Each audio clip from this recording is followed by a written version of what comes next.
Hammaga assalomu alaykum. Bugun biza Optim tochkalarini va Optim ishlaydiganlar endi основной bozorlar bo'ladi. Keyin Optim tochkalarini avtomatlashtirishini, именно kassasini ko'rib chiqamiz. Bizga juda ham ko'p savol tushadi klientlar tomonidan. Mana Optim do'konim bor, avtomatlashtirishim kerak. Optim do'koni uchun qanaqa qulayliklarini programma qilib berish kerak?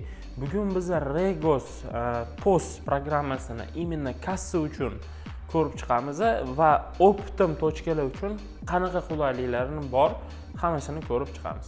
Ko'rishingiz mumkin. Mana blok programmani oldin ham aytganimdek notebookga ham o'rnatsa bo'ladi va mana blokga ham o'rnatsa bo'ladi.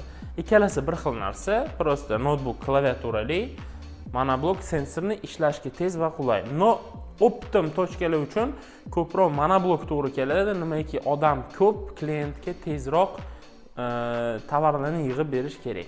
Xo'p, Optim tochkalar uchun eng muhim narsa kassada ko'rishingiz mumkin, internet mana blokka hozirgi payt ulanmagan.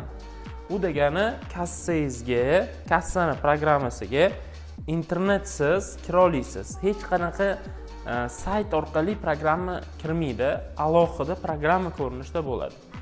Xo'p, har bitta xodimingizni o'zini parol va logini bo'ladi.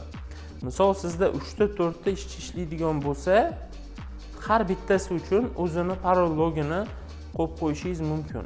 U narsa nima uchun kerak? U narsa misol siz aniq bilasiz, qaysi xodimingiz qachon qaysi tovar sotgan, qaysi chislada va qaysi vaqtda точный ma'lumot sizda bo'ladi. Ikkinchi eng qulayliklarning tarafi biri bu ishchingizga, xodimingizga, kassirangizga ortiqcha narsalar ko'rinmaydi. U faqat smen yopdi, eski smenani, yangi smenani ochadi va savdo oynasini ocha oladi. Keyin kunlik hisobotni ko'ra oladi. Shtop kechki payt sizga kassangizga pul topshirish uchun faqat kunlik hisobot ko'ra oladi. Lekin qanaqa narxda tovar kirib kelgan sizni do'koningizda, xo'p, qachon olib kirgansiz u tovarni, общий остатки summalarni hech narsani ko'ra olmaydi. U kassada smen ochadi, smenni yopadi va savdo oynasi ochiladi. Men hozir parol login bilan terib kirganman. Xohlasangiz sizlarni ishchilaringiz uchun biz qilib berishimiz mumkin. QR kod bo'ladi. Telefonni o'zida yoki mana shunga o'xshash QR kod yaratib beramiz. Qog'ozga QR kod skanerga urib, programmaga kirib ketadi. Shunaqa qilsa ham bo'ladi. Agar do'koningizda juda ham odam ko'p bo'lsa, tez ishlab berish kerak. Xo'p, ko'rishingiz mumkin, kassani programmasi juda sodda va qulay yasalgan. Misol mana tovarimiz, shtrix kodni uryapman. Narxi bilan chiqib kelyapti avtomatik. Bu joylari misol aytaylik Optim tochkada mana shu Roltondan 30 ta 50 ta olishi mumkin. Siz mana shu joyda plus minus knopkasi bor. Buni bosganingizdan keyin misol mana 50 klaviaturada terasiz, enter bosasiz. Ko'rishingiz mumkin, summa sirazi o'zgarib bo'lgan. Bu degani qancha 1 minut ham vaqt ketmadi shu narsaga. Juda tez klientda obslujiy qilsangiz bo'ladi. Aytaylik endi plus minus kamaytirish kerak shu Roltondan 10 taga. 10. Ko'rishingiz mumkin, summa o'zgarib bo'lgan. Sirazi. Summalar tez o'zgaradi. Va yana klientimiz Optim tochkada yaqinda bitta klientimiz kelgan. Aytdilarki, misol mana shu Roltondan 50 tadan oshiq oladigan bo'lsalar, tovar skidkada o'tish kerak. Shunaqa narsa qilsa bo'ladi. Yoki misol 50 ta Rolton olyapti, bitta kola esa bonusiga ketadi. U narsani ham qilsa bo'ladi. Muammosi yo'q. Xo'p, yana bitta eng kerakli Optim tochkalar uchun joy. Optim tochka nafaqat Optimga ishlaydi va donabagan ishlab turishadi. U degani bizning Optim klientlarimizga ikkita narx kerak bo'ladi programmada. Ikkita narxda ishlash. Misol Optim do'kon egasi klient kelyapti, Optimga sizdan tovar olib ketmoqchi. Siz unga bitta narxda tovarni sotasiz. Donaga kelib klient oladigan bo'lsa, siz unga boshqa narxda tovarni sotasiz. Xo'p, Bu joyi ko'rishinglar mumkin. Mana shu yerda alohida knopkamiz bor. Vitsening. Именно bizani Optim kelayotgan klientlarimizni eng xohlayotgan narsasi shu. Ikkita narxda ishlash.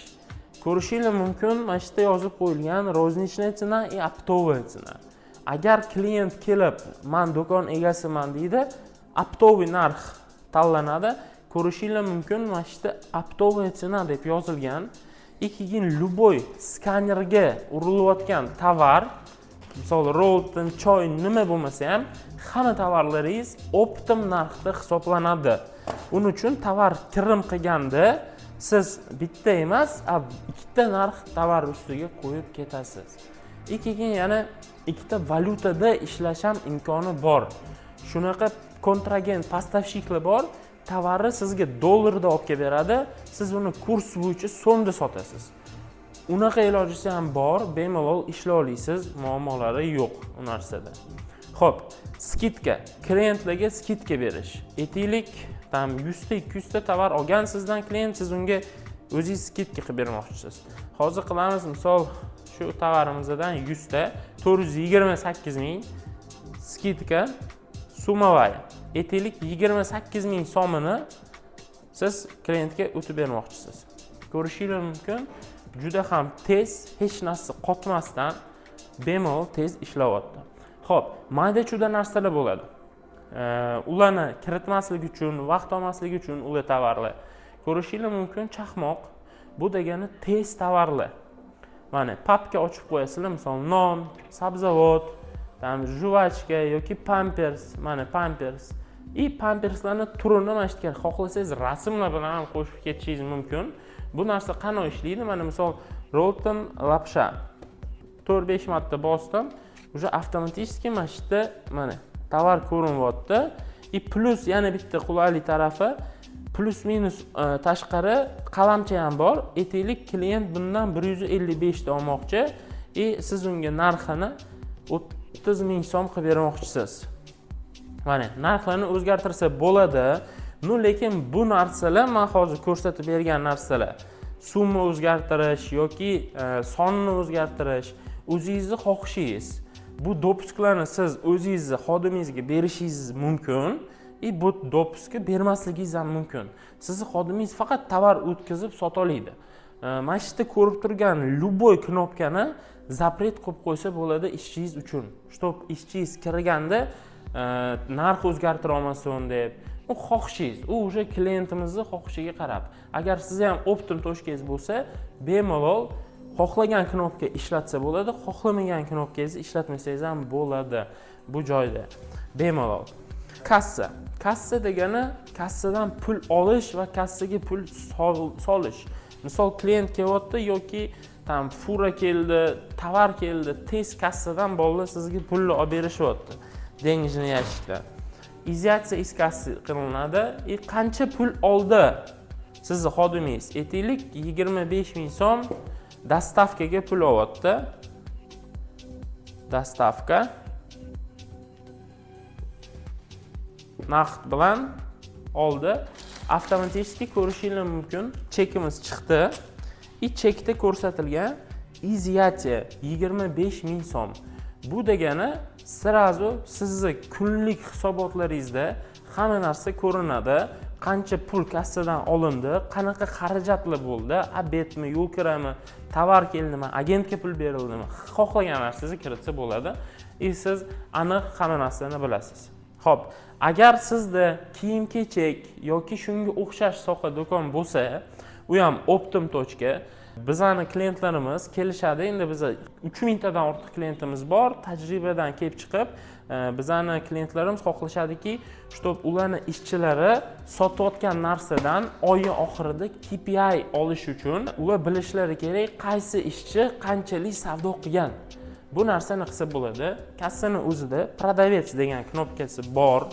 Продавец. Считайте штрих-код karты продавца. Agar qaysidir sotuvchi klientga xizmat qilib beradigan bo'lsa, o'zini bejikini yoki telefonida QR kodini olib kelib skanerga ursa, sirazu familiya, ismlari chiqib keladi va oyi oxirida do'kon egasi ko'rishi mumkin.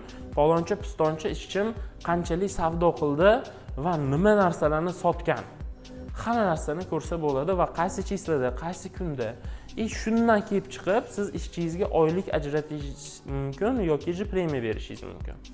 Xo'p, yana bitta masala klientga tez xizmat qilib berish. Aytaylik, Optum tochkalarda mana ko'p tovarlarni klient yoningizga olib keldi, nimadir narsasi esdan chiqdi. Ko'rishingiz mumkin, отложить chek knopkasi bor. Chekimiz hozir havoga ketdi. Polni ro'yxat turibdi, lekin klient ketdi bitta tovar qidirgani. Ketidan boshqa klient kelyapti, bitta tovar ko'tarib keldi, misol, roznичный klient. Bitta tovarni skaner uriladi, oplata. Yana bitta qulaylik narsa, o'zingiz miyada hisoblamaslik uchun, misol 4.000 so'm chiqyapti, 10.000 so'm klient berdi. Ko'rishingiz mumkin qancha sdacha klientga qaytarib berish kerak sizning ishchingiz. Shunaqa momentlargacha ko'rsatib beradi. Nalichniy ko'rishingiz mumkin 6.000 so'm sdacha berish kerak sizning xodimingiz. Avtomat tarzda srazu tez chek chiqib keldi.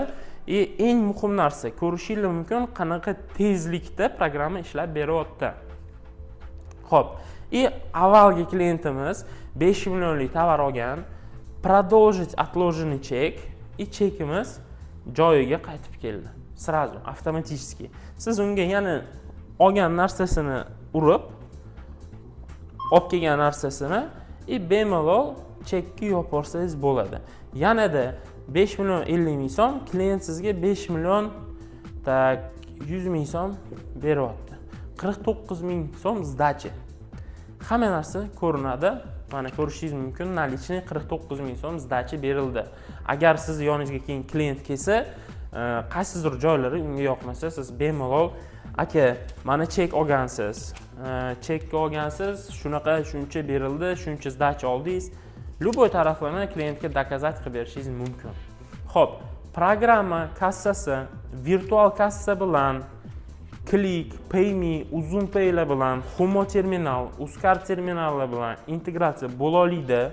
U o'zingizni xohishingiz, agar siz do'koningizni soliq bilan integratsiya qilaman deydigan bo'lsangiz, muammosiz qilib beramiz. Agar sizda soliq bilan integratsiya qilmayman deydigan bo'lsangiz, bemalol o'zingizni xohishingiz, любой moment xohlagan paytingiz qilsangiz bo'ladi. Soliq bilan integratsiya qilmaganingizgacha chekingiz oddiy holatda chiqadi. Pastda shtrix kod, QR kod bo'lmaydi, обычный shtrix kod bo'ladi. Bu shtrix kod nima uchun kerak? Agar sizni yoningizga klient tovarni olib kelib bersa, aka, tovar yo'qlandi, vazrat qilib bering. Siz shtrix kodni urasiz skanerga, tovar xohlasangiz общий ro'yxatdan bir dona tovar, xohlasangiz общий ro'yxatdan hamma tovarlaringiz joy-joyiga omboringizga prihod programmaga qaytadi, ostatkalaringiz hech narsangiz urilib ketmaydi. Chek yopdik. Chek degani bu cheklarning istoriyasi. Siz har bitta chek ko'rishingiz mumkin. Xohlagan payt davomida qachon kim nima olgan, ro'yxati, qanaqa tovarlarni sizni xodimingiz o'chirdi. Eng muhim narsa yana Telegram bot bo'ladi sizning programmangizda. Telegram botda yozilgan bo'ladi. Agar sizni ishchingiz tovarni o'chiradigan bo'lsa, sizga srazu Telegram bot orqali SMS keladi. To, что общий ro'yxat ichidan именно qaysidir tovarni sizning xodimingiz отмена qilgan. O'tda yana yozilgan bo'ladi, qaysi chislada, qaysi vaqtda, kassirni ism, familiyasi. Siz bemalol kamerani ko'tarib, shu vaqtini kamerada topib, aytishingiz mumkin xodimingizga, sen nimaga tovarni o'chirding kassadan yoki rostdan ham tovarni vazrat qilgan, отмена qildi botda. То есть sizning ishchingiz hech qanaqa o'g'irlik qila olmaydi, уже u narsaga qo'llari yetmaydi nikak. Shu agar просто tak kassadan pul olib o'g'irlab ketmasa. Sistema sizni hech qanaqa holatda alday olmaydi. Hamma narsani aniq va точно ko'rsatadi. Xo'p. Kassa bo'yicha полностью o'tdik. Karta покупателя degan joyga kelamiz. Karta покупателя накопительная sistema. U degani CRM sistema. Siz klientlaringizni bazasini ham olib borsangiz bo'ladi, общий. Hamma bazani, misol, nechta klientingiz bor, familiya, ismi, qaysi klientga qanaqa tovar ko'proq yoqadi. Misol, bir oy ichida qaysidir klientingiz tam 100 ta rolton oldi. Shu ma'lumotlargacha siz ko'ra olasiz. Buning uchun sizda alohida Telegram bot bo'ladi. Hozir uni ham ko'rsatib o'tamiz. Telegram bot ko'rishingiz mumkin. Optim 24/7 bu bizning klientimizning boti. Do'konlarni avtomatlashtirib berganmiz. Ikki ekranlik monoblok, u tarafiga klientlaringiz uchun shu holatda QR kod chiqarib qo'yasiz yoki agar ikkita tarafli ekran qo'ymayman desangiz, mana oddiy QR kod mana shu qo'yib qo'ysangiz, sizning klientingiz shu QR kodni skanerlab avtomat holatda sizning do'koningizni Telegram botiga o'tsa bo'ladi. Ko'rishingiz mumkin, klientingiz uchun srazu avtomatik накопительный karta, bonusli karta ochildi. Agar tam 1 millionlik tovar olsa, siz unga qanaqadir cashback qaytarib berasiz. Xo'p. Plus magazin. Magazin degan narsa bu do'koningizda agar prihodda nima narsalar bo'lsa, полный ro'yxatlari bilan agar siz rasmlarni ham qo'yib qo'ysangiz, tovar rasmlar bilan chiqadi. Klient o'ziga kerakli narsani zakaz qilsa bo'ladi. Bu degani sizni do'koningizga kelib o'tirishi shart emas. Zakaz bersa bo'ladi, постоянный klientingiz. Zakaz bergandan keyin zakaz kassangizga keladi. Kassangizda nima zakaz bo'lganligi avtomat holatda ko'rinadi. Hozirgi payt botga bot ulanmagan, no, mana shu botni biz sizga qilib bera olamiz. Shunaqa Optim tochkalarda почти hammasida bu botimizni klientlarimizga ulab berganmiz. Shu. Xo'p, bot absolutno besplatniy, hech qanaqa pul to'lamaysiz va Telegram kassa boti uchun tam ishchilarni o'g'irlik ko'rish, u narsa uchun ham pul to'lamaysiz. Bu bot ham besplatniy, tekin bo'ladi sizga. Xo'p, asosiy joylarni o'tib ketdik. Bu shu ko'rishingiz mumkin, juda ham sodda va oson Optim tochkalar uchun menimcha eng zo'r va qulay programma ishlashga. Bundan tashqari, ya'ni do'kon egasida App Store yoki Play Marketdan Regis programmasini tortib olib, полный hisobotlarni, toza foydalarini, qancha kassa kunlik bo'ldi, hamma ma'lumotlarni olsa bo'ladi. Regis onlayn programma bo'yicha telefonda biz ham alohida video qilib beramiz. No, atak Optim tochkalar uchun eng zo'r va qulay programmani obzorini qilib berdik. Agar sizlarga ham shunaqa xizmatlar kerak bo'lsa, bemalol pastdagi nomerlarga murojaat qilishingiz mumkin. Texnikaga keladigan bo'lsak, xohlagan assortimentingizda texnika bor. Eng arzonidan va eng qimmatigacha texnika bor. Bemalol. Yana bir marta aytib o'taman, 9 yildan beri shu sohada ishlaymiz, yana ham rivojlanyapmiz va уже 3,5 mingtadan oshiq klientimiz bor hozirgi kunda. Agar sizlarga ham shunaqa xizmatlar kerak bo'lsa, bemalol pastdagi nomerlarga murojaat qilinglar, Instagram profilimizni kuzatinglar, har bitta qilinayotgan do'konni qo'yib ketamiz. Sog' bo'linglar, charchamanglar.